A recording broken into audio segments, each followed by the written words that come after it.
try to do bullet points this time instead of paragraphs. Yeah, I appreciate that. I'm just looking through it so I know what to expect when it comes up. Okay. So today we're going to be presenting the attack on Pearl Harbor. So as you guys have known, throughout the rest of the presentations we've done so far, we've really exclusively focused on the European theater. So this is the first time we're really going into the Pacific. So this was really a turning point in the war, because this was the event that obviously got the United States involved. If you're watching this on YouTube, Mr. Smith over here, the greatest history teacher. God bless him, but he's being way too kind. he might be commenting. So if you hear a voice over there, that's who it is. So yeah, I'm filming this at school because I don't have time to make content. So smash the like button before we get started. Really appreciate that. So this right here, the opening slide, we're going to be going through all the information on the Pearl Harbor attack. Happened on December 7th, 1941, date which will live in infamy. One of the most famous events of the war in general. So this is Franklin Roosevelt, the president of the U.S. between 1933 and 1945. He oversaw most of the war, except for the very end of it. And then this is Isoroku Yamamoto, who was the Japanese commander who led the attack on Pearl Harbor. He dies later on in the war in 1943. So this is the Japanese imperial flag right there. So that's the opening slide right there. So we're going to start off with some background, just so you guys understand, for those of you not familiar with what Pearl Harbor is. So Pearl Harbor was an American naval base. It was located on the territory of Hawaii on the island of Oahu. So Hawaii was not actually a state until 1959. At this point, it's still a territory of the U.S., but it's the closest territory they have in the Pacific to Japan. That's not under a threat of their invasion at the moment, unlike the Philippines, because that was a big deal. So the U.S. government officially acquires the Hawaiian territory in 1898 during the Spanish-American War. So we go to war with Spain, we take a bunch of, the United States, that is, take a bunch of land in the Caribbean islands and the Pacific and a lot of the territory that we have during the imperialist era. So the United States gained many overseas territories, like I said. This is William McKinley right here. He was dead by the time World War II happens, and even the First World War he gets assassinated. But he is one of the strongest presidents on foreign policy, I think, in American history, and he doesn't get much credit for it. He placed tariffs on just about every foreign country on their imports to protect American business owners, and ratified the gold standard, and also was the key player in allowing the Spanish-American War to take place, and the reason we acquired Hawaii. So without him, we would not have Pearl Harbor at all. So 1908 is when the U.S. moves their naval base to Pearl Harbor. It was set up there. It was the largest, most abundant natural port in the Pacific Ocean. That's why we put the port there, or the base there. So making it a great spot for refuel and resupply vessels.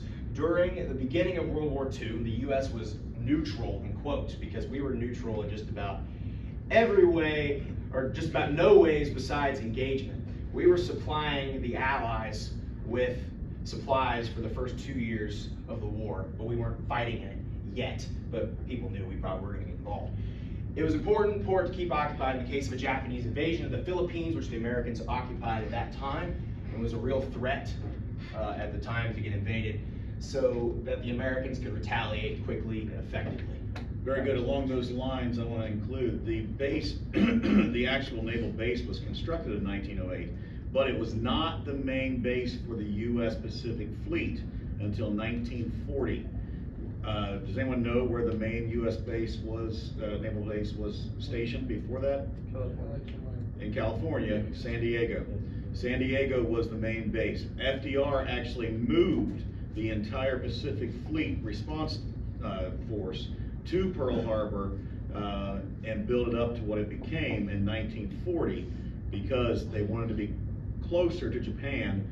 Even though we weren't at war with Japan, Japan was being aggressive, and we had been in negotiations with them, trying to get them to go back to their boundaries before 1930s, which of course they were pushing back on, and that's when FDR moved the entire Pacific Fleet to Pearl Harbor, Hawaii, in order to be able to respond quicker to an attack, which we assumed would come most likely in the Philippines, which was our colony, as Trent alluded to earlier. So that's when it really gets built up into what it became before the attack. Yes, we'll get more into this in a second. So here's some background of the two countries at the time. So the US initially gets involved with World War II against Japan. They're not involved for a couple days in Europe yet. You'll see when that comes in. So prior to 1941, the US remained neutral in engagement during World War II. Now it was unlike World War I in the neutrality. So in World War I, famously, Woodrow Wilson's like, don't pick a side, we're not planning on getting involved at all. In World War II, it was pretty clear Germany was the enemy. And we were supplying, lending, lease to Britain and France right as the war started. It was pretty clear we were probably going to get involved, but when Europe is completely controlled by fascist dictators, you really don't know what's going to happen going forward. So it's an era of uncertainty, so we were prepared. The U.S. established naval base at Pearl Harbor, like I said, to retaliate against Japanese in the Pacific, who were taking over all of this territory. So this is some land. In the next slide, you'll see a bigger map of it. That's all the Japanese imperial empire right there that they've taken over. So starting in 1940, the U.S. was lending lease and military aid to the Allies. So that's kind of what we alluded to earlier. Like we said, 1940 was when Roosevelt moved the base of the Pacific Fleet to Pearl Harbor. So in Japan's going through a renaissance in the last couple decades. So Japan was pretty much nothing before the 20th century. The Meiji Restoration takes place in 1868. This is significant because if you saw my video, sorry for the plug, on the Japanese emperor's line of succession, before Meiji came around, Japan was closed for 200 years. No one was allowed in, no one was allowed out. And you would probably get put to death if you tried to break into the country. Until the 1850s, when the US came in and opened the country up by force. And so in 1868, 16-year-old Emperor Meiji comes in. It probably wasn't just him, it was most of his advisors, most likely, because he was so young.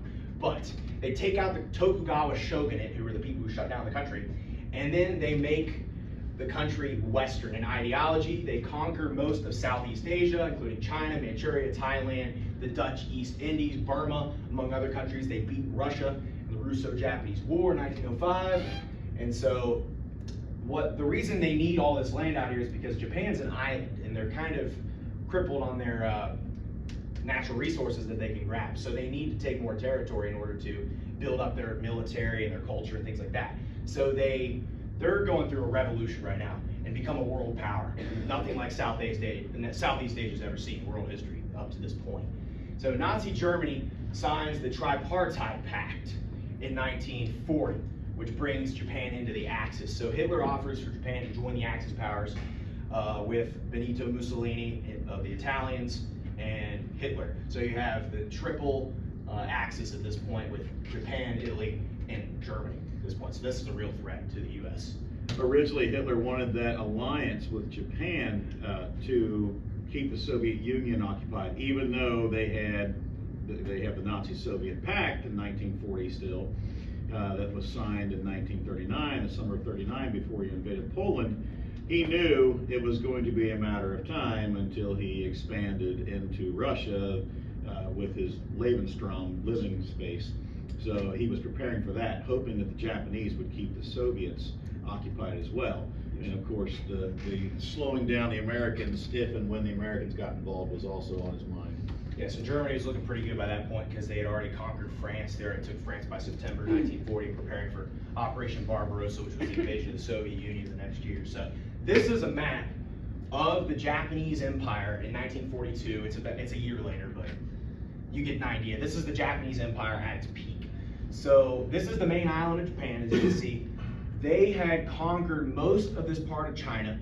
The rape of Nanking takes place a couple years before, where basically millions of innocent Chinese citizens are slaughtered by the Japanese. It is basically the Asian equivalent of the Holocaust that most people don't talk about, but it's terrible. All these areas down here, French Indochina, Malaya, the East Indies, which were owned by the Netherlands at that time, they were Dutch, the Philippines, and they'd taken some territories from Germany at the end of the First World War that they still occupied. The Mariana Islands, Iwo Jima, there's gonna be a lot of battles taking place over there in the Pacific Theater. So they control basically the entirety of this area, and who knows what else they were gonna wanna take after that. So that's the Japanese Empire. So, here we go. So why did they bomb Pearl Harbor? So why would they wanna get the US involved? It's a good question. So, Japan clearly saw the United States as a potential threat toward the Axis cause. and they opted to attack Pearl Harbor in an attempt to cripple the U.S. military. There was a couple other reasons, although all motives for attacking were driven by self-interest.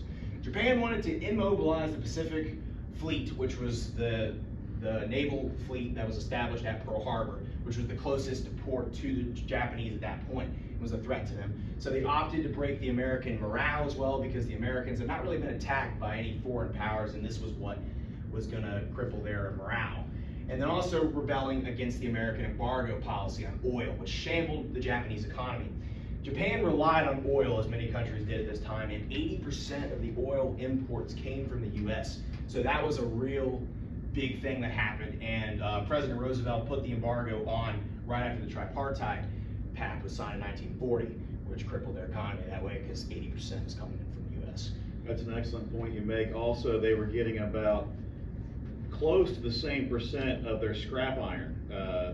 They were getting, US was taking old recycled scrap iron and shipping it to Japan because they didn't have iron ore. They had iron ore nowhere in their the main islands, and very little of their territories actually at that point, before 1941, December 41, did they have iron ore. So they were getting not only oil, but also a large amount of their iron was coming from the United States in forms of recycled iron products. And those two things crippled their ability to make war if they were completely cut off. Let me go over the people real quick. Oh, sorry. On the last slide. So this is Hirohito, who was the emperor, like I previously mentioned, Emperor Meiji. That was his grandson. And a little fun fact, I'd just like to plug this. He had a brother who just died in 2016. He was 100 years old, his brother. His wife is still alive today. If you're watching this video in November 2024, she's still alive. Hirohito's sister-in-law. She's 101 years old. She was born in 1923. That's absolutely insane. Just had to throw that out there. Yes. Anyway, so this is Hideki Tojo. So he is the military prime minister of Japan at this point. So he's gonna. He was in charge of the army. He did not plan this attack. It was his counterpart that actually planned the attack, because he was more in charge of everything that happened on land. Hirohito. Here. You have, oh geez. Yamamoto? Yeah, thank you. Yamamoto in charge of the Navy, who Yes. actually plans the attack on Pearl Harbor. So, this is what went down Jackie Brown, all right? So this is just some facts we got here about the actual attack. So that's all about the buildup, why they did it, why it's significant, what actually happened, and why did we get involved in the war because of it. So, 353 Imperial Japanese aircraft were launched with 6 aircraft carriers in 2 waves. It was a 2-wave attack on December 7th of 1941. They launched them out of the Japanese territory I think on November 26th for a scheduled attack on the 7th. So they were opting for a surprise attack and kind of a guerrilla style hit and run type thing there. So that way they wouldn't have any casualties on the Japanese side, and they did not use kamikaze bombers at that attack. There were no suicide bombers at Pearl Harbor. The Japanese were famous for using that in the war. I want to make it clear they did not use them at Pearl Harbor. So 4 of 8 Navy battleships were sunk. The U.S. had 8 battleships at Pearl Harbor. Half of them were sunk that day, and it killed thousands of people. Japan opted to launch a surprise attack, like I said, maintained a strict radio silence throughout the 3,500-mile journey across the ocean that lasted 2 weeks. Their launching station, located 250 miles north of the Hawaiian Islands, so they set up a launching station at an island 250 miles north of the Hawaiian Islands, kept radio silence during that. So the airstrike, commanded by Yamamoto, like we said, he was in charge of the Navy at the time. And the Japanese force, they utilized a variety of airstrikes, dive bombers, torpedo bombers to sink the U.S. naval ships. So those are kind of the weapons that they used there. Total, 2,403 American personnel were fatally killed at Pearl Harbor, making it one of the deadliest days in American history. So that's a lot of people to die in that one day right there without really knowing what was coming. So 19 ships were destroyed in total. 8 battleships, 19 total ships. 68 civilians were killed on the island, and 2,390 total military casualties. Obviously, the Pacific Fleet, most of them were active military there, but there were a couple civilians killed in the attack as well. What went down Jackie Brown Part 2? So, we have 1,177 U.S. service members were killed on the USS Arizona. So the USS Arizona was their top ship that they had deployed there. And the majority of the deaths took place on that ship. If you go to the Pearl Harbor Memorial today in Hawaii, they have the deck where you can look underneath and see the sunken USS Arizona. They still have it in there. There's also the USS Oklahoma, which we'll see pictures of in the next slide. That killed 429 crew members. So with those alone, you're looking at 1,500 deaths in those two battleships alone. So they were both sunk by the Japanese. The first wave of attack flew in and attacked concentrated airfields, anti-air defenses on the west side of the islands. And then the second wave, an hour later, came in and encompassed the eastern side of the harbor. So they attacked from the west first, and then an hour later came in on the east. The attack first started, I believe, at 7 in the morning, around then, so most people were not prepared that early in the morning for an attack like that. So I believe this is Yamamoto over here. It is, Yamamoto. So, and this is the USS Arizona right here, which was the top ship that was sunk and killed the majority of the deaths at Pearl Harbor that day. It was also Sunday morning. So imagine Sunday morning, as soon as the sun comes up, there's less going on, probably more than any other day of the week, which was part of the strategic plan, I'm sure. Oh yeah. All right, so now here's some of the ships that were deployed. So some of these are kind of interesting. So I alluded to these earlier. This is the Arizona, and this is the Oklahoma. So these were the two biggest ones that were sunk by the Japanese. Their two biggest targets, obviously killing most people. This is the USS California BB-44. It was actually stationed in Pearl Harbor, but was deployed during the First World War. They put it out in 1916, but it was decommissioned in 1921. But it was put there as well at Pearl Harbor. So that's kind of interesting. I just thought I'd throw that in there. That's why it looks a little bit older than the other ones. But these were the two main targets. They got them down, and obviously 2,000 casualties. I don't know what the background is, but I just thought that looked cool. So there we go. So now we're going to go on to what did the U.S. do to react to this attack. So a date which will live in infamy. Famous quote by FDR, Franklin Roosevelt. The following day, December 8th of 1941, President Franklin Roosevelt gives his famous "A Day Which Will Live in Infamy" speech. This was his way of informing the American public the threat of the Empire of Japan, killing thousands of people. This was the opening for the formal declaration of World War II. And so, obviously, the president doesn't have power to declare war based on the Constitution. It's Congress. So the Senate vote was 82-0 to go to war, and the House was 388-1. We wanted to go to war. So I have a little link up here to the speech. It's been colorized, so you can see this. Mr. Vice President, check it out. Mr. Speaker, members of the Senate and the House of Representatives, yesterday, December 7th, 1941, a date which will live in infamy. The United States of America was suddenly and deliberately attacked by naval and air forces of the Empire of Japan. The United States was at peace with that nation, and at the solicitation of Japan, was still in conversation with its government and its emperor, looking toward the maintenance of peace in the Pacific. The attack yesterday on the Hawaiian Islands has caused severe damage to American naval and military forces. So that's kind of the idea there. So he made it pretty clear we're going to war with Japan now. So the Congress voted in favor of it all the way, basically, except for that one guy. I don't know I don't know who that was or what his motives were, but whatever.